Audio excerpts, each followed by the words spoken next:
வச்சுருக்கேங்க. தேவையான அளவு எண்ணெய் ஊற்றிக்கலாம். காயட்டும். கடுகு, கருவேப்பிலை, இது உளுத்தம்பயிறு, உரிச்ச உளுத்தம்பயிறு சேர்த்துக்குங்க. பூண்டு கொஞ்சம் வேணுன்றவங்க பூண்டை சேர்த்துக்கலாம், இல்லைன்னா விட்டுடலாம். காஞ்ச மிளகாய் கட் பண்ணி வச்சுக்கோங்க. கேரட்டை வந்து நான் சீவி வச்சு இப்போ வதைக்கிறேன். சில பேர் கடல போடுவாங்க, கொதிக்கும் போது கடல போடுவாங்க, இல்லை மல்லாட்டை போடுவாங்க. ரெண்டுத்தில் ஒன்று போட்டுக்கலாம்.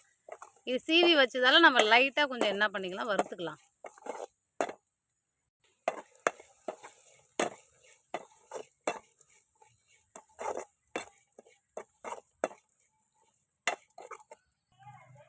தேவையான அளவு மஞ்சத்தூள், தேவையான அளவு உப்பு,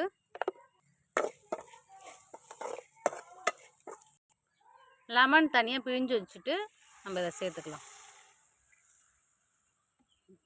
கொதிக்க விடணும்.